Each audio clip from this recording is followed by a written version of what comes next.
pass it over to Karen Alexander, who's going to introduce herself and let the panel sort of introduce themselves and talk about immersive video, volumetric 360 degrees, and parallax.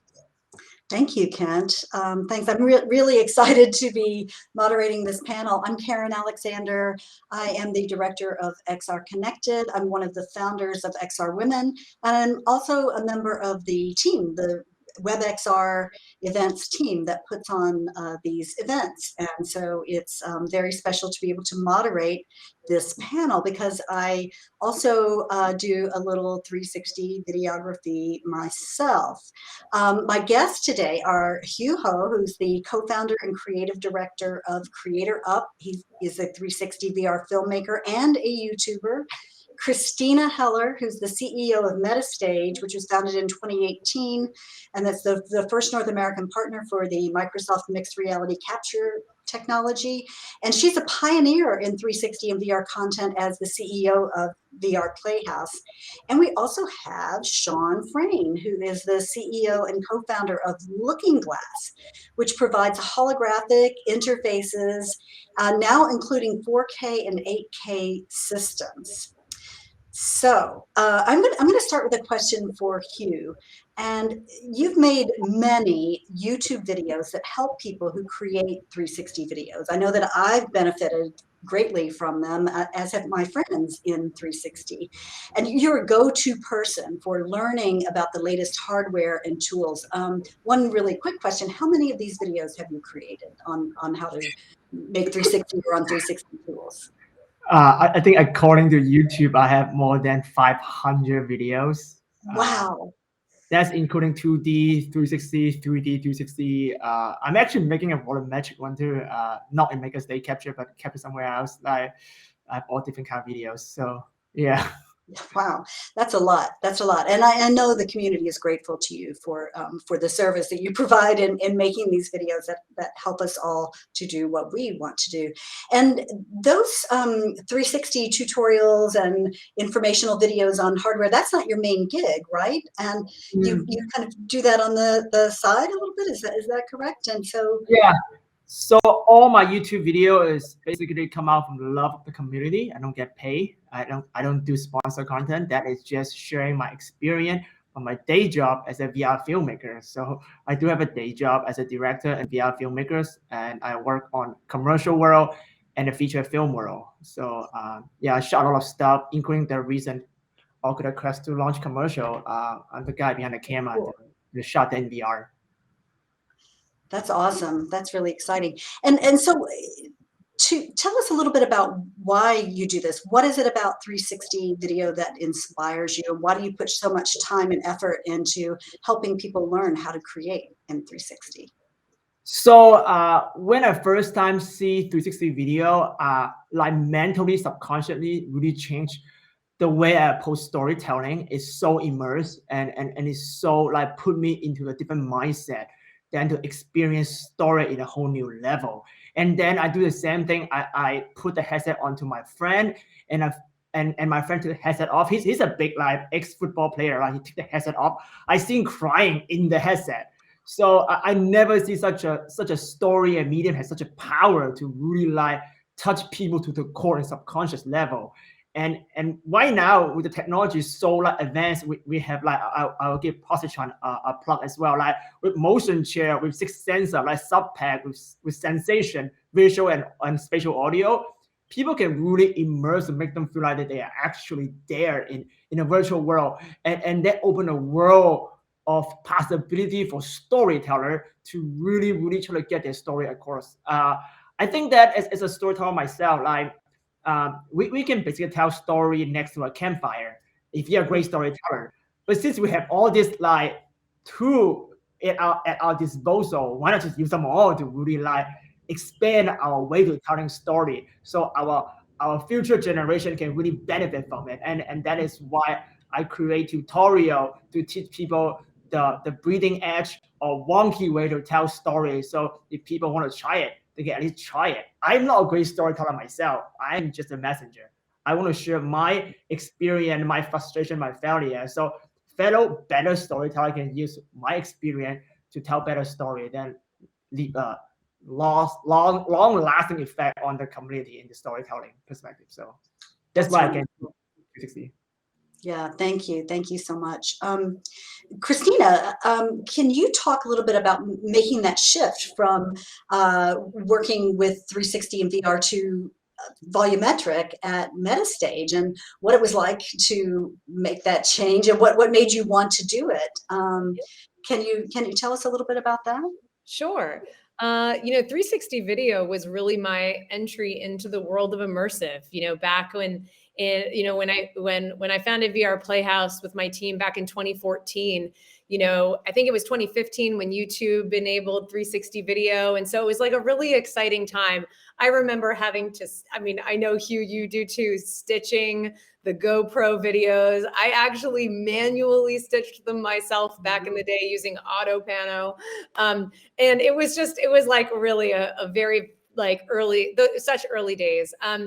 And as we like over the years, we started doing more and more game engine integrations, more photogrammetry, and then in 2018, I had the opportunity to launch and lead Metastage, which specializes in volumetric video human performance capture. And it's in many ways, it's kind of like it's the opposite of 360 video, because where I was shooting, with an array of cameras out for 360 video, now at Metastage, we use 106 cameras all shooting in at a performer or a group of performers.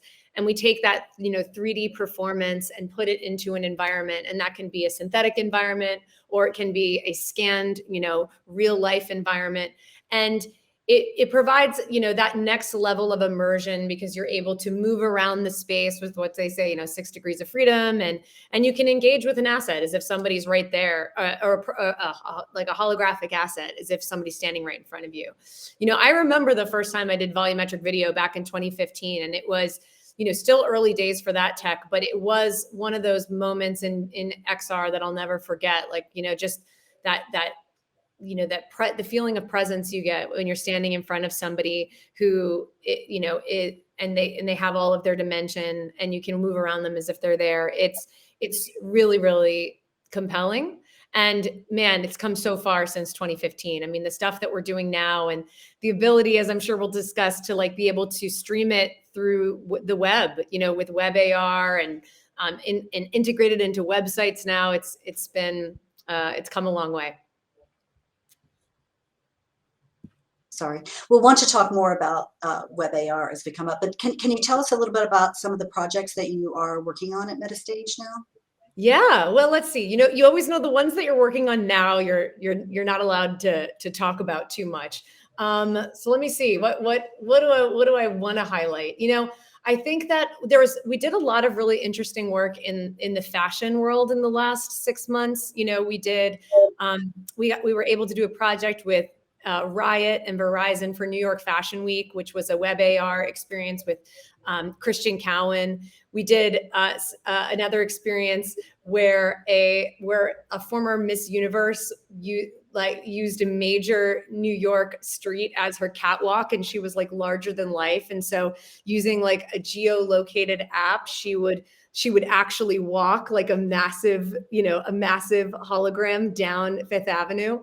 So that was really cool. And one of the activations from last year that I think was really groundbreaking was actually a collaboration between Dimension Studios in London and Metastage here in LA for H&M, where they sent a bunch of VIPs this almost like it was almost like a children's book where you could flip through the pages, and on every page was a QR code. And when you scan the QR code, this little holographic scene played out right in front of you, and it involved famous models like Kaya Gerber and others in fully like design setups with props and with these lovely little scenes played out. So they're all different, right? Because you've got like one where the hologram is larger than life, and then you have another one where it's like a little dollhouse right in front of you, and they all require a little bit of a different creative approach. But those are just a few examples. I could go on because we've done a lot of cool work, but we have only a few minutes. So yeah, that's great. And I'd like to in a bit dig a little more into those different kinds of things and the design aspect of those, or the design thinking behind them, or the approach there. Yeah, but let's talk to Sean for a minute. Sean, tell us about Looking Glass. What is it, and how does it fit within the landscape, the current landscape of display technologies? Yeah, sure. Great to be here, by the way. So thanks for having me, and great to be on this amazing panel. Looking Glass Factory is the name of our company, and we're based in Brooklyn, New York, and also in Hong Kong, where I'm chatting from right now, hence the city background. We make a holographic interface called the Looking Glass, so same name as our company, and it's the first system that doesn't require head-mounted display or something that you put onto your face in order to look into three-dimensional content. And so we view it as being a critical third pillar in combination with AR and VR headsets to complete this shift from flat media, from flat computing devices, from flat display to the spatial future of interfaces. And our view is that content that's made for one system should flow between all, and also flow into flat systems as well. So if you have a three-dimensional capture, either captured with a volumetric approach, or 360 3D video, or a light field capture approach, which I can speak to if folks are interested, all of that should be able to flow between platforms. And we have done work with artists over the last year or so where that's been a key focus. So our friend Reggie Watts has created a few pieces that actually are intended to, a few music videos in 3D created with a variety of capture technologies, and then amplified with tools like Unity. And that content can flow cross-platform between mobile, Looking Glass, holographic interfaces, and headsets. And I think that's the future that we're hoping to be a contributor to. Really awesome. Thank you. Oh, and here we have some examples. Wow. Better in person, I promise. I believe you. Yeah. Yeah. And I think, as I was saying earlier, I think I saw an earlier version at the Augmented World Expo in 2018. But these look incredible. Really, really awesome.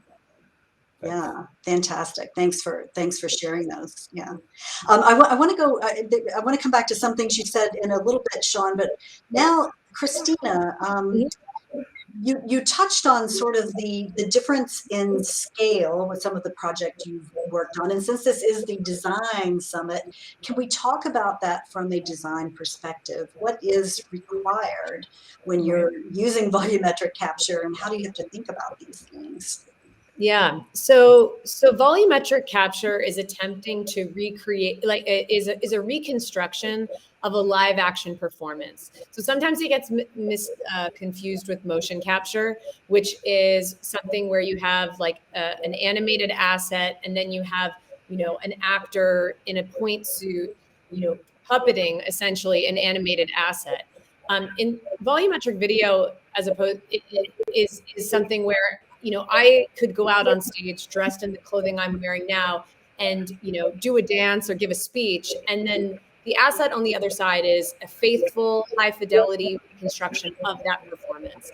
And so you have to be thinking about the end user experience all the way at the start of the production. So for instance, if the performer is going to be interacting with elements of the environment, they're going to need to integrate that into their performance on stage, even if those elements aren't physically present. So first, things like, setting up eye lines, knowing exactly when they're going to, I'm getting some feedback too. I don't know if somebody's, Yeah, I'll just say, and I had to remember to do this myself. If you're not speaking, please do keep your mics muted so that we can avoid the feedback. It's a trip when you're talking and you're hearing yourself. So So yes. So first of all, you have to direct the performers to be interacting with elements of a world that they may not physically be seeing around them. And that's kind of standard for green screen work, but in this case, you're doing it in like a fully green sphere. Additionally, you have to think about things like if it is going to be a dollhouse display, for instance, and the action is going to be happening on a small scale, you might then direct the actors or performers to look up, because now they're engaging with the viewer as a miniature. And we've done a number of experiences where we've had the performers do that. So it's definitely not a fix it in post mentality. It's much more of a thoughtful production process, where you want to kind of lock in all of that creative before the performer goes out on the stage, so that because once you have it, you have it, and it's not really something you're going to want to, be messing around with and changing in post, if that makes sense. Yeah. Yeah, absolutely. It's really interesting, and of course, creating in 360 even requires a thought shift from traditional video, right? So this is yet another one. Fascinating stuff. Hugh, so you, in addition to making all kinds of exciting 360 VR videos, you use really high-end cameras sometimes. You also talk about consumer grade, really simple, more accessible cameras. And they obviously they produce videos of different resolution, not necessarily, we're not necessarily talking about qualities, but just the the file sizes, and that's going to affect the ways they are distributed. Can you talk us through some of those issues and how people can see these videos that are produced at a very high resolution at their best? Yeah, so since the panel we cross discipline, I want to like drawing back the design standpoint. I think as a creator, we should first thinking about the end distribution platform. What platform people gonna view on? If, like, for example, if they gotta view on a looking glass, they gotta have an entire different principle.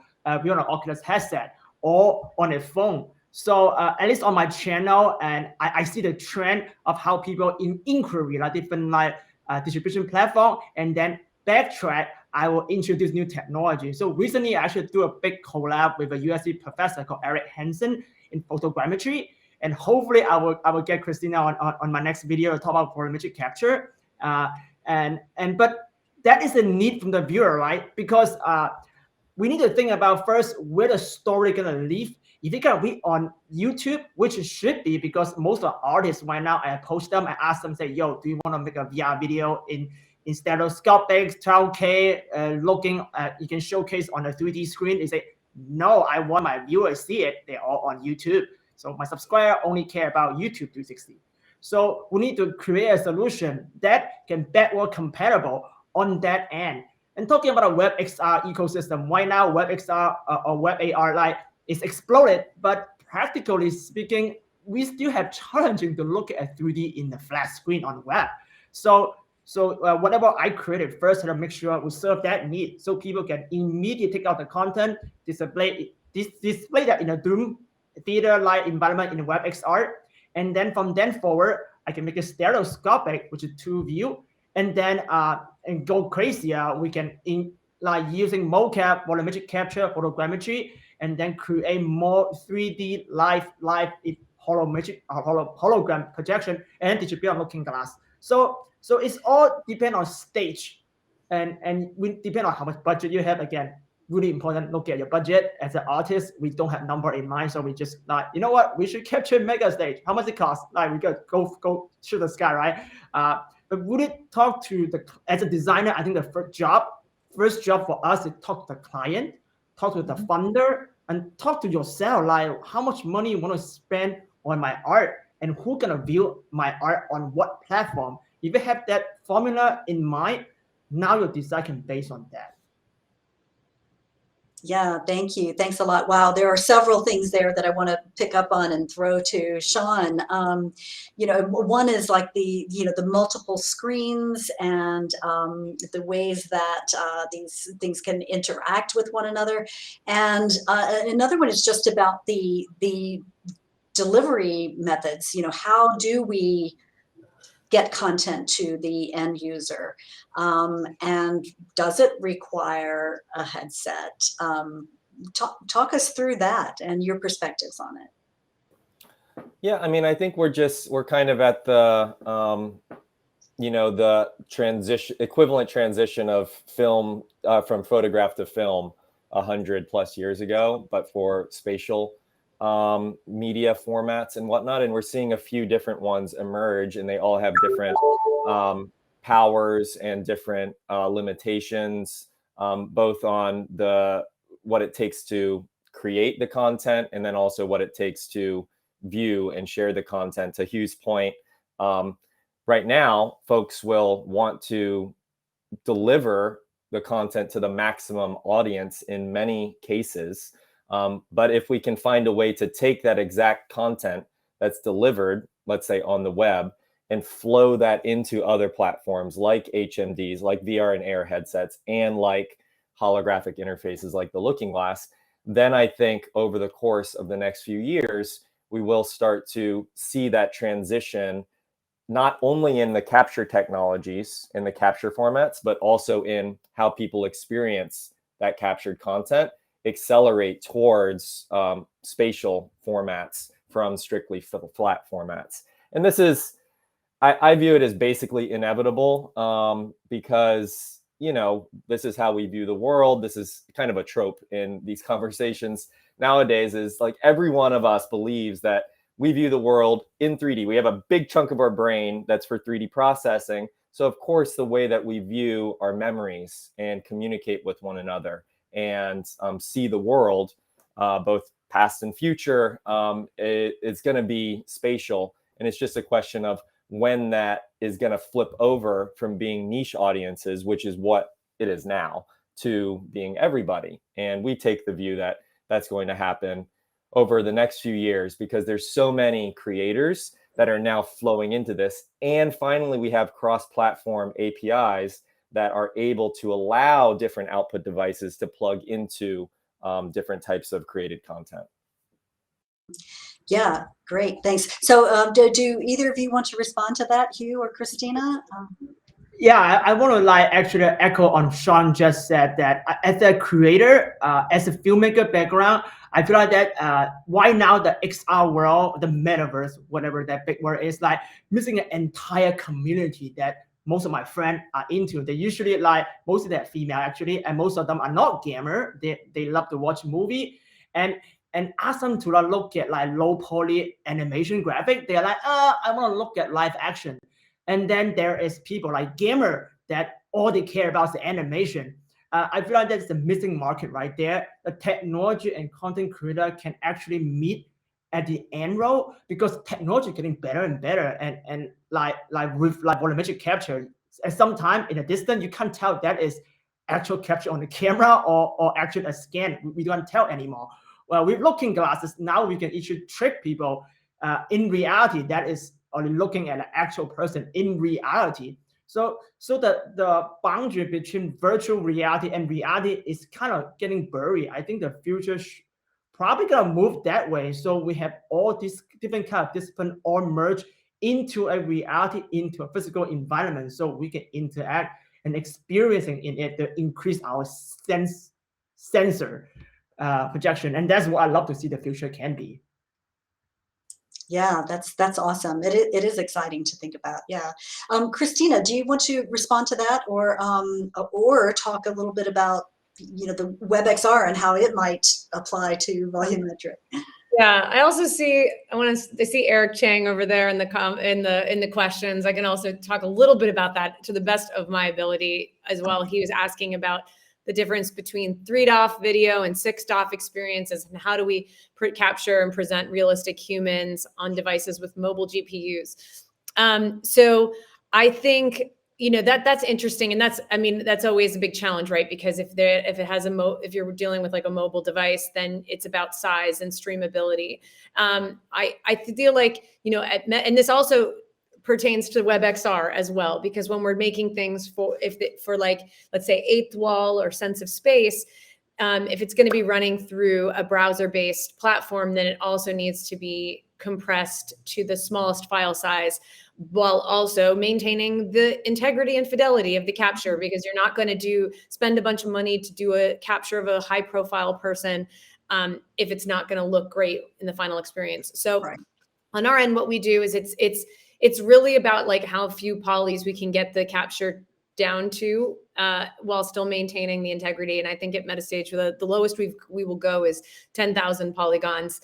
And that works well for WebAR experiences. I don't know how well that would work for a headset experience, though, because in the headset, I think you just need a little more fidelity than a 10,000 polygon resolution. So it's always this, it's a bit of always this, game of, how much can we push the quality while also keeping the files small. One thing that is in like beta right now, though, is a content management system that we're using that will allow us to host everything on the cloud and then stream it into the apps. So that's a big shift, because up until now, we've had to host everything in the app or make it something that a user would have to download. And this is, again, for an app-based experience, not a web one.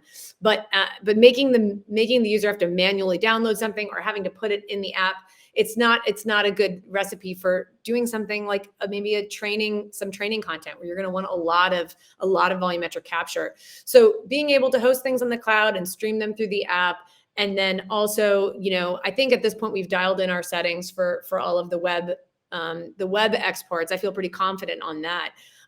It does feel like every project pushes the boundaries a little bit further, and the technology is like slowly but surely enabling what I think we all want, which is to be able to engage with a lot of content at a high resolution on our Quest 2s or in the browser on our phones.